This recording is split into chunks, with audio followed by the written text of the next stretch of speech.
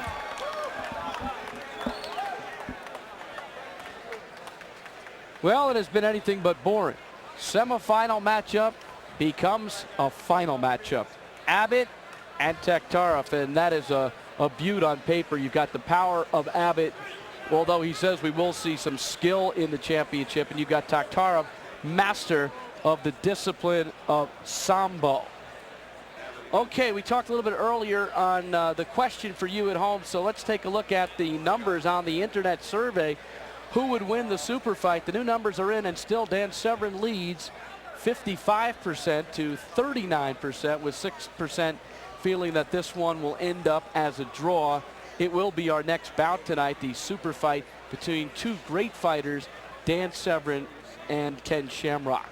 So it's Severn and Shamrock coming up next. Then we'll have the championship between Tank Abbott and Oleg Taktarov. Here we go. UFC 6 super fight. Daniel Severn, Ken Shamrock. Two masters of their discipline. Let's meet one of our competitors. A three-time UFC star, a super fight veteran, and the Pancrase Association world champion, Ken Shamrock is one of the most popular and respected fighters in the octagon. Let's see what he can do tonight. I've heard all the hype. I've seen all the press. It's time to step into the octagon and see if Shamrock can't tame Dan the Beast Severn. Ken Shamrock, Pancrase Association shoot fighting champion. His third UFC. He lost to Hoist Gracie. He had a draw with Hoist Gracie. 4 years as a shoot fighter, goes to Japan 8 times a year. Managed by Bob Shamrock. In 1977, Ken, a troubled 13-year-old, was adopted by Bob. Bob, who runs the Shamrock Home for Boys, which opened in 1968. And the two are inseparable today. A marvelous story of a man opening up his house and his heart to a troubled youth. He also made a donation to a youth program here at the local YMCA, both going in and meeting some of these kids, as well as donating $500 to help buy some mats. Jim, let's look at the shoot fighting things we might see from Shamrock tonight. Well, of course, he's a grappler. He also throws punches. He deals with arm and leg locks. He put a lock on Pat Smith, and he is a master of submission.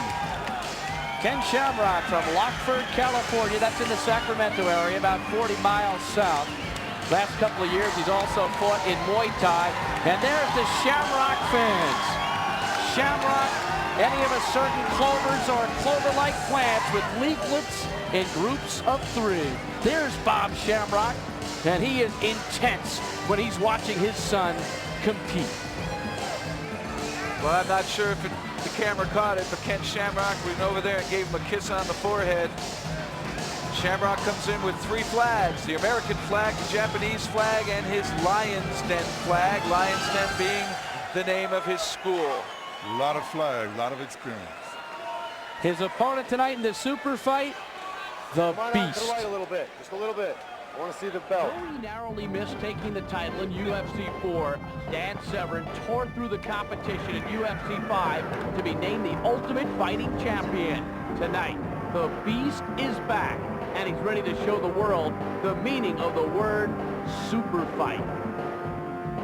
I've turned up the intensity for this fight. And when I step into the octagon, the person that you see right now will be stepping aside. When that deadbolt slams shut, there'll be time to release the Beast.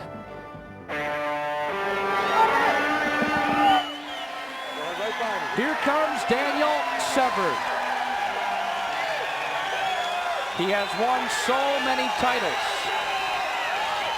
1994 National AAU Greco-Roman Champion Senior Division.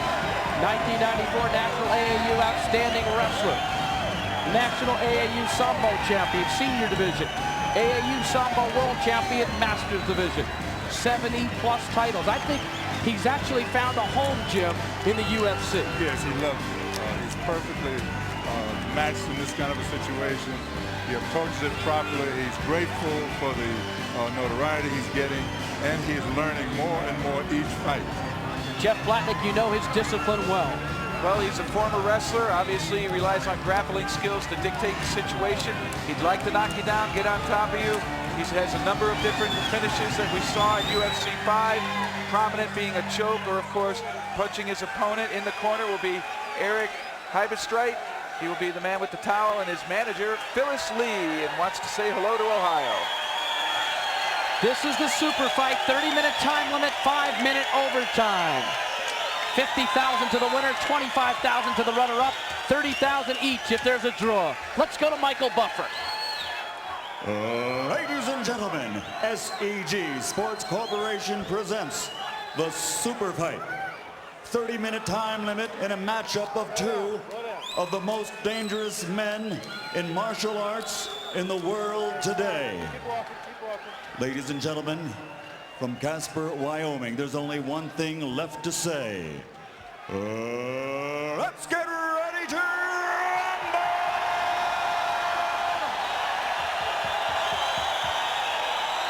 Introducing first, a 2-time veteran of the Ultimate Fighting Championship and returning super fighter. Fighting out of Lockford, California, he's ranked #1 in the world by the Japanese Pancrase Association. From Lockford, California, 31 years old, 6 feet tall, 220 pounds. Ladies and gentlemen, introducing the shoot fighting champion of the world, Ken Shamrock.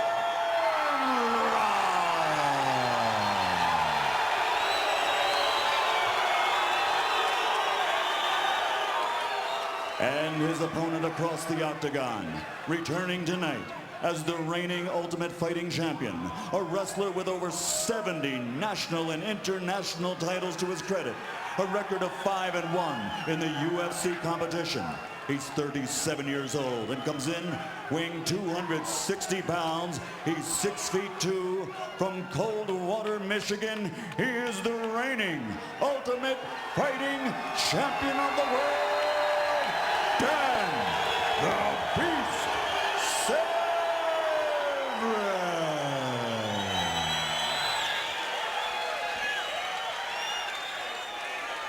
Weight could be a big factor here. Severn is at 260. Shamrock's up to 225 from 205. 6'2" for Severn, 6 foot for Shamrock. Keep in mind the altitude, 5,140 feet. They can grapple for as long as 35 minutes tonight. 30-minute time limit, 5-minute overtime. I don't expect it to go that long. Are you ready? Well, let's get it on. There was lots of concern about a time limit. I don't think that's going to happen. These two are very evenly matched. If it comes down to grappling, I give the edge to Severn. If it comes down to punching, particularly on the feet, I'm going to give it to Shamrock. And here's that wrestling background. They're tying up. Severn with the weight advantage. Severn black trunks. Shamrock in the lavender trunks. And Shamrock, during our interview with him, said people don't respect my grappling ability. I think he wants to show people he's a very competent wrestler here. And this is one of the few fights we see where they're not striking in close, they're literally wrestling. Who will make the first effective move? Severn reaching for the leg, couldn't get it. Shamrock showing surprising power, standing up on his feet, despite giving away the lead. John McCarthy clears an object out of the ring. But people who don't know wrestling are seeing this and they're wondering what's going on. And this might be frustrating for Severn because Shamrock's just coming in there trying to just tie Severn up. Let's see now if something else happens. A restart for the two and they'll go at it again. This is the UFC at its finest. Cat and mouse game between two masters of their disciplines. Fatigue is so important in this fight. I think Severn knows that. Severn and Shamrock continue to grapple on their feet. Shamrock doing a very nice job of keeping himself away from the fence. Now we'll see what he can do. Severn's got a choke. leg. That's a choke. Oh, Severn got out of it.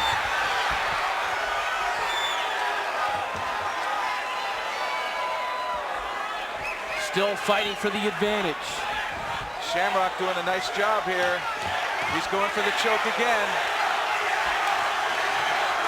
Shamrock trying to work in on the choke. Severn punching to the leg. That's it. That's it. Shamrock got choked out. Performance by Shamrock. What power he showed on his feet. Oh, there'll be plenty of respect now for Ken Shamrock.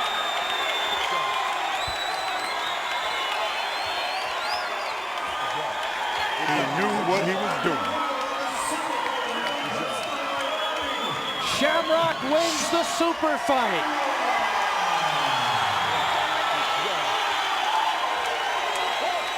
And look at that, Jim. Look at this. This is what makes this event unique. Oh, yes. Here was the try at the... He had a chance a couple times at chokes. I think there's one of them right there. And watch Severn get out. Dan got out of this one, yes. He got out of the first one. But I think that Dan realized that this altitude was going to take a lot out of him because when he stood up, I don't think he believed he could win this fight. The upper body strength of Shamrock proved to be the difference as well as his technique. Oh, there's no doubt about it. He's very strong, but he also has that technique, and that choke is, he almost had it twice, so it means that he probably has much more technique than... Let's go to Jeff. I'm here with the victorious Ken Shamrock, winner of the super fight. And Ken, you tamed the beast. I sure did, you know. It's a lot of speculation about my technique, and that I couldn't wrestle with him on the ground. And if he took me to the ground, he'd win. And he's Greco-Roman. He couldn't take me down, he can't throw me. I proved my ability. I can do submission and I can wrestle. Well, there was no doubt you seemed to come up there and not mind tying up with a wrestler. You said people don't respect my grappling ability. It seemed you were quite content to stay in that locked position, make him spend energy. I want him to throw me. I want to see if he can throw me. If he threw me, then I'd go from there. I want to test his ability. I want to see what he had. Found out he's strong. He's got good balance. But, you know, I was able to hold him off. Was there any special way you prepared for Severn? Yeah.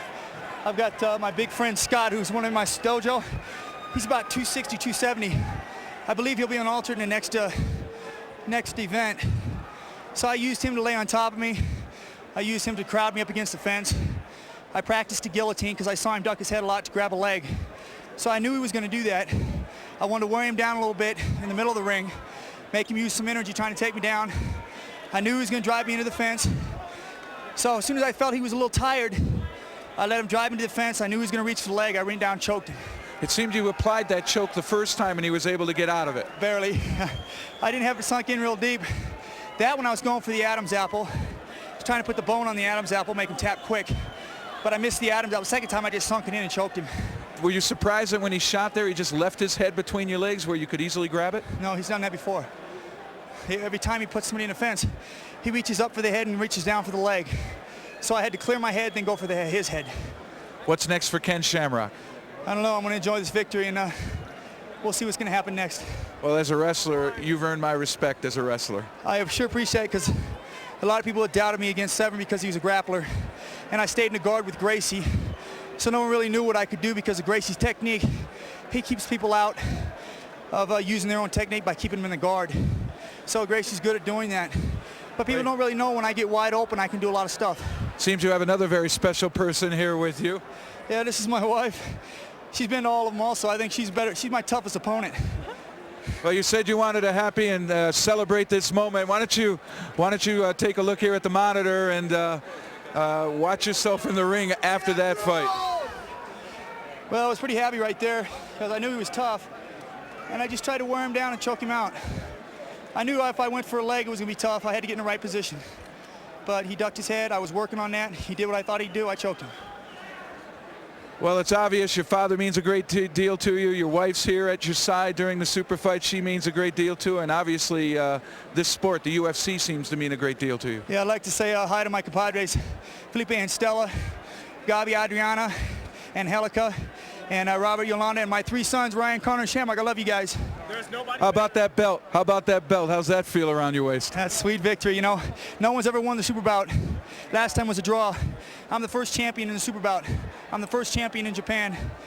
I'm very happy about some of the stuff that I've succeeded at, and I'm going to keep going. Well, you're a deserved champion. Ken Shamrock, congratulations on your super fight victory. Back to you, Bruce. Thank you. So it will be DL Tank Abbott, Oleg Taktarov.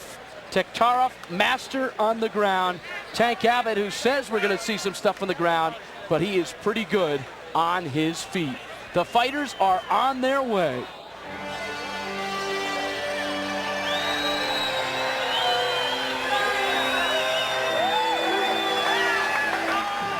Here comes the Tank.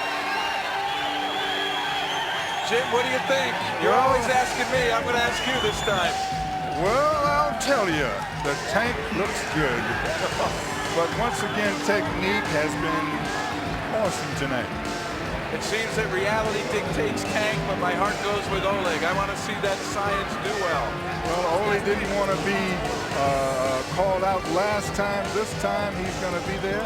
If the referee allows him, he's going to show us that he could have lasted the last time. That's right, under Severn, when the referee broke that bout, he was a little bit upset that the referee stopped it. He said, hey, in Russia, if we're bleeding, we keep going. He's got the heart of a lion. He's got the right man to test it against. Tank Abbott, his discipline is pit fighting, as we mentioned earlier. And here are some of the things he hopes to employ during the bout. Well, he's a striker. Definite puncher. We saw that against the 400-pound Matua. He hit him hard, and he knocked that guy down. He says he has grappling abilities. He did display that against Varelans. And he's a headhunter. And yes, he does like the punch to the head. Doesn't go much to the body, but boy, he'll take it to the head. So Tank is ready, and so is his opponent, Oleg Taktarov. And we have seen in the UFC that often you have to lose before you reap the rewards. It happened to Severn. It happened to Shamrock. Could it happen to Taktarov? And might this be the learning lesson for Abbott? Maybe he's going to get caught in one of these submissions.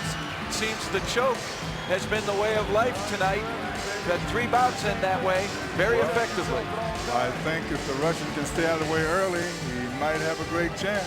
The Russian Bear, the Sambo world champion, the Russian national heavyweight judo champ, the 4-time European Asia full contact jiu-jitsu champ. He's been training with Shamrock. Keep that in mind. Might they get the daily double tonight? Set for the formal introductions, and who better to give them to us than Michael Buffer.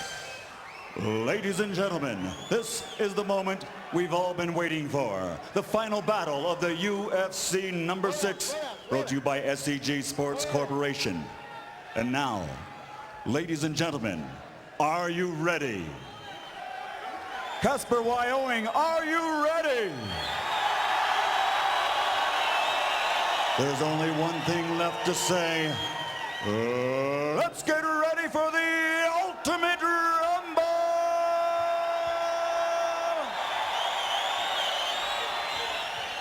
Introducing first, the first pit fighter to compete in the octagon. He's 30 years old, 6 feet tall, weighs in at 265 pounds.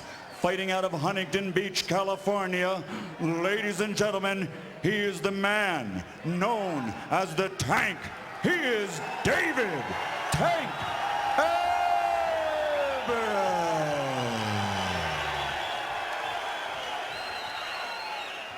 And his opponent across the octagon, fighting out of Lockford, California by way of Gorky, Russia, 27 years old, 6 feet tall, 215 pounds, a multiple world martial arts title holder from all over the world.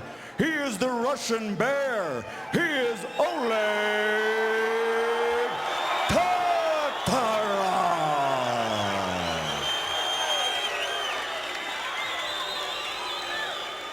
Well, Michael Buffer calls it the Ultimate Rumble. Taktarov and Abbott. UFC 6 belt on the line. First UFC for Tank, second for Taktarov. The weight goes to the Tank by 70 pounds. The youth to Taktarov by 3 years. Pit fighter versus Sambo star. The crowd is shouting Tank. Taktarov is going to have to catch him. Abbott is going to force the action, particularly with punches. And unless Taktarov can get down to the ground, it's going to be very difficult for him to get any kind of submission lock. I think that's a very good evaluation. UFC 6 final underway. Tank Abbott. Oleg Taktarov. Tank, quick move. Tank using that weight. Taktarov working from the ground. He's comfortable there. Tank lets him up. An interesting move, knowing that Taktarov's better on the ground. Maybe he realizes this is where he wants to fight. Tank is a brawler. He picks up Taktarov. Tank landing punches.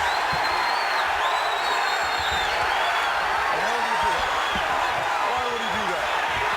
Not holding him. Taktarov covering up. Taktarov's doing an okay job here. He really hasn't gotten tagged. Most of those punches are glancing. Some of them might have come close, but this is definitely causing Abbott to spend a lot of energy.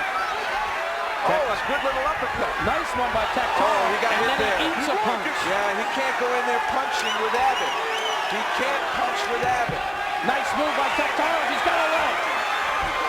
I don't think he's going to be able to finish it. Enough grappling skill by Abbott to fend him off. But Abbott now, I think, might have spent a lot of energy here. Blood from the mouth of Taktarov. Come on. Keep on working. Abbott trying to regroup. Taktarov really can't do anything with him here. Remember the elevation, over 5,000 feet. Keep working. Come on. Third fight for each guy. I think Abbott has sort of punched himself out a little bit here. Oh, good shot. Again, an uppercut landed by Taktarov. Let's go. It could be a choke. This could be a choke. He's got it in there. He's got it in there. Taktarov looking to finish it. This doesn't help Abbott. If anything, this makes it tighter. If anything, this will make it tighter. Watch Tank's right hand. He's in trouble here. Watch your body. Now his head's coming out. He came out of it. He's spitting, though. He's spitting. Let's see how much he's got left. He looks tired. This is where he'll usually throw punches. Oh, he looks very tired. Let's get it going. Let's get it going. Come And on. Taktarov working from the back. He doesn't mind being here. He might try an elevator, but I believe that Abbott might have enough grappling experience not to be caught in that. The key is he going to get his air back so that there's some power behind those punches? It's obvious he's tired. He'll call it waiting. In his mind, he's just waiting. He's got power in that right hand. Can he and will he use it? Taktarov very comfortable on his back. Let's go! One warning, one warning! Come on, let's go! The ref has given them a warning that if they don't push the action, there will be a reset on their feet. One of the new rules of the UFC. But clearly here it's Abbott dictating what's going to happen. Taktarov with these short punches to the back of Abbott's head. Trying to soften him up. Not much effect there. No leverage behind him.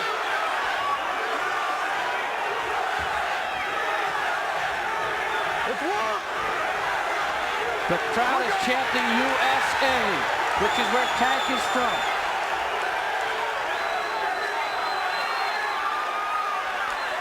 Both men look winded. Come on, let's go!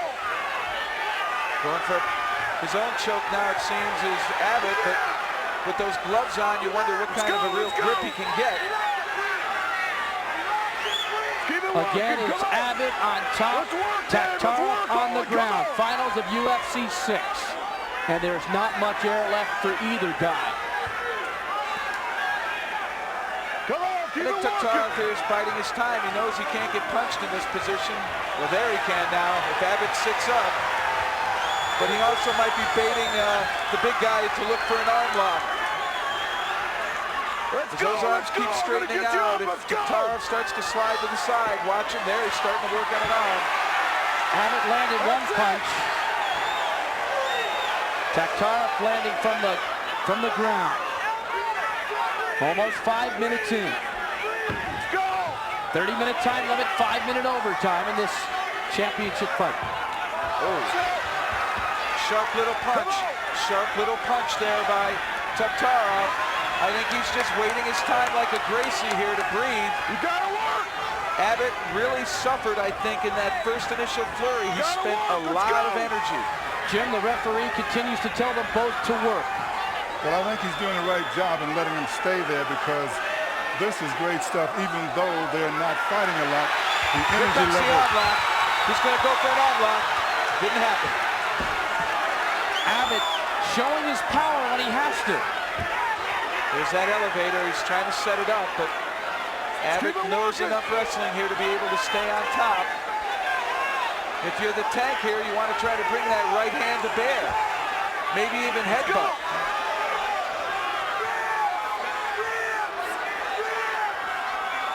He's much like Severn against Gracie. He really doesn't know where to go here. Or he's waiting until he has enough energy to go ahead and start some kind of a finish. Everyone here in the Casper Event Center standing. Taktarov punching the back of Tank's head again. Tank gets up a little bit. Looking for a choke. There's the arm lock. Looking for an arm lock. Go. Nothing yet. Nothing yet. Tank wants to go to his feet. He's tired. Tank is definitely tired. Oh, big right hand by Tank. He's got his own front headlock, but no choke, no choke. Taktarov showing some blood. Let's go. And that blood is from an earlier cut, from an earlier UFC over the left eyebrow. From what we heard, it was never closed properly. I really don't think that's the same scar. I think that's off to the side. I don't think bleeding's going to be a factor here like it was in the last one. Abbott trying to lean on Taktarov, take away some of that wind. You see him grabbing out of the shorts. The hips are is how you control your opponent in wrestling. Keep his hips under control, you control his body. And Abbott again is dangerous there. Taktarov should try to get some distance. Could it be a war of attrition over 7 minutes in?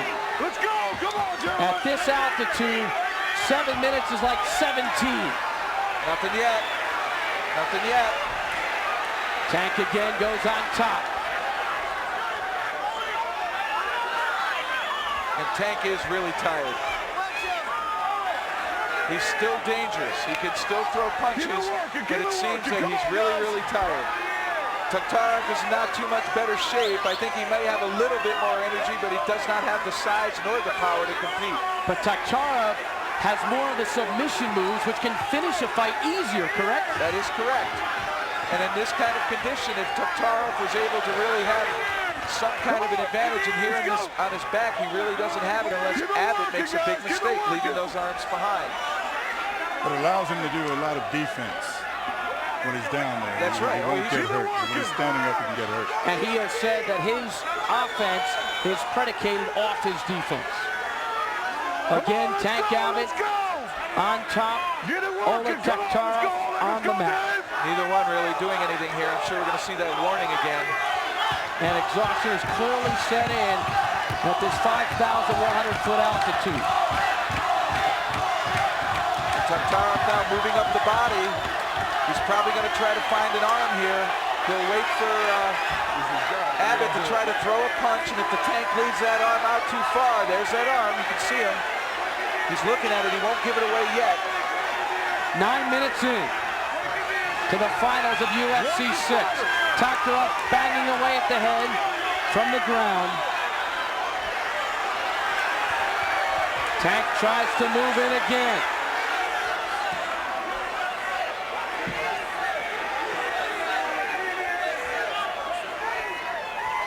Taktarov is giving away 50 pounds, maybe more.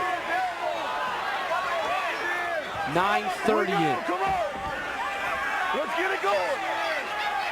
This is Abbott's first real fight here at the UFC. The others were really over with quickly, and he was in such control. Here now he's having to adjust, having to think, and certainly have to go through the suffering of fatigue, Jim. Well, fatigue, attitude is really what's happening right now. Both fighters are suffering tremendously for it. I noted earlier that everybody was breathing hard, even though they had short fights. But Abbott is proving he's more than just a brawler. Oh, there's no doubt about it. He has grappling techniques. And Taktarov has shown that he does have heart and staying power. Both fighters showing great heart. 10 minutes in the high altitude of Casper, Wyoming. And I would not have believed that really here perhaps I don't ever want to say a mistake about Tank, but if he could get to the mounted position where he's outside of Taktarov's legs instead of inside of them, between them, he would have much better control on top and perhaps have an opportunity to finish with punching. But here he can't get any closer. His knees are stuck back all the way by Taktarov's legs, which allows him no real leverage to punch at the head. He needs to get out of those legs. If he stays in there, he's not going to be able to throw punches. Taktarov with his eyes closed punching. Is he resting or is he severely fatigued? He's resting, and I'm sure he's using image and feel. He's trying to feel where Abbott is, and if Abbott gets off balance at all, he's going to try to do that elevator. He's fatigued and he's resting. That's why he's resting. Good answer, They're both fatigued. It makes sense, boy? Little double entendre. Oh, is that what they call that? We might have a fight here in the booth. Oh no, but out there in the octagon, it's Abbott and Taktarov, and right now they both appear very tired here at 5,140 feet. 11:35 in to the championship of UFC 6. Tank Abbott, the pit fighter, gets caught. Now he lands a right. He landed a right squarely to Taktarov's face. That one connected. That's his strength. That's what he wants to bring to bear, but he'll have a little bit more success. See, he's trying to lift himself up to get that leverage, and he's spending a lot of energy. If he comes away empty here, he's going to feel frustrated. If he can beat the legs of Taktarov and get around to the outside, he'd have an easier time punching. Never questioned the man on the bottom, however. Royce Gracie proved that in several UFCs, including the championship against Dan Severn in UFC 4. Here comes another right hand. Tank trying to get that right hand loose again. Trying to improve his leverage. And believe me, he's spending all that energy trying to just get that one punch off, and he's not able to do so. But you know what? In this fight, weight is playing a great part. You betcha. The difference in weight is really important here. To his credit, he's keeping the pressure on Taktarov's neck, keeping his weight on his chest and belly. That impairs the breathing ability of Taktarov, and that could also further fatigue him. Taktarov keeping his eyes closed very often. Punching again. Tank answers. Oh, here comes an attempt at a choke by Abbott. He was going to fold the arm over Taktarov's face. Working. Exhausted. 13 plus minutes in. The battle of wills continue. Might we see a warning from referee John McCarthy? Well, Abbott has been trying to improve position. Taktarov really unable to do anything there while he's on his back unless Abbott leaves something behind. In other words, gets so far extended one of his arms straightens out while Taktarov is sliding out to the side, or his head. Taktarov will seize his head and choke. McCarthy continues to tell both fighters to keep it going. You got one warning, I'm standing up. Let's get busy. Tank Abbott on top. It's Oleg Taktarov on the bottom, the way it's been for almost 14 minutes. Abbott, don't you fight. I'll take you out. Let's go. Let's go. McCarthy said, Abbott, you've got to start the fight or it's going to be a restart. Let's go. Let's go. This is all strategy here. You can sit and wait and let the referee dictate, or you can do it yourself. Does the strategy favor Taktarov? If anything, I think it's going to favor Abbott. They're standing up. It does. Favors Abbott. I think the fatigue factor at the time would be in Taktarov's favor. The one question is, when Abbott gets to his feet, is he going to be able to do anything? He spends a lot of energy when he goes into those punching flurries, but he inflicts some good damage. Almost 15 minutes in. And here he's starting to move up again. But he's definitely breathing hard. There was talk for a while about a restart after a certain period of time, maybe 10 minutes. But instead the rule was to give the referee the autonomy to decide when there's no action and when they should restart. He's looking for a choke here. Abbott punishing Taktarov. Did he tap? Oh no. No taps. But you see now he's got, well, he's going to let go of it and they're going to go back to the guard. Here we go. Taktarov using an effective guard. Keep it going. Abbott's able to get a couple of shots in, but nothing that's going to take Taktarov out. Let's get it working, get it This working. is the position that Gracie made famous. Others now have copied, and what we've seen at the UFC now is that hybrid fighting style. As Jim alluded to earlier, the meshing of all these different disciplines, taking what seems effective here at the UFC, which is really what a combat battle is. And John McCarthy is breaking up the fighters, and he will reset the two. Taktarov looks very, very winded. Just restart here, restart. Abbott looks better right now than Taktarov. And here they go again. Abbott lands a left hand. Nothing yet here. Taktarov doesn't mind being up there against the fence. He doesn't mind at all. He can lift his knee, prevent the body shots. Can't really get hit in the head with a full leverage punch. Oh. Tank got through again. There's a left hand by Tank. Taktarov looking for a choke. Here's a choke again. This one could work. Taktarov looking for the choke. Does he have enough energy to keep it locked in? Can he get it? McCarthy right in there on it. He's watching it closely. Oh, he's standing up now. There's some good pressure. Oh, that's tight. Oh, that is tight. And he's rolling over just to get out of it. Tank is tough. Tremendous mettle showed by the Tank there. But there's hardly anything left in his gas tank there. That choke must have really put the oxygen deprivation into effect. And you can see Taktarov trying to loop around the neck again. He's got both legs in. Abbott's got to keep his chin pinned to his chest. Taktarov trying for a choke again. Now he gives it up. He's got the leg lock. Great fight. Great fight. Oh, right there. He had a shot at the neck. Look out. Taktarov going for the choke. This could do it again. That's it. Taktarov wins it at 17:47. What a finish. Exhaustion on the part of both fighters. They're going to both need oxygen. At this altitude, they're both going to need oxygen quickly. Masterful performance. We saw the choke again, Jim. Technique, tenacity, heart, unbelievable. Two spent fighters. They both need the oxygen. At this altitude, exhaustion has set in. I don't expect an interview, Jeff, from you. I don't know if they're capable, and I'll tell you what, again, we see a rookie, a first-timer to the UFC, look so good, and yet somehow lose the fight. Tank is up, and he was tremendous.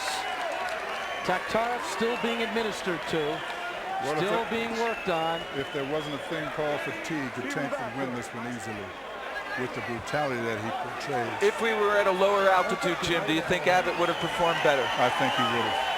Tank's got nothing to be ashamed of. He was tremendous. Great performance. Just tremendous.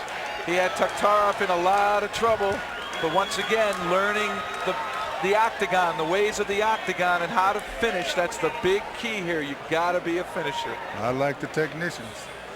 So Taktarov lost in UFC 5, comes back to win UFC 6. And once again, the striker goes down against the submission holds.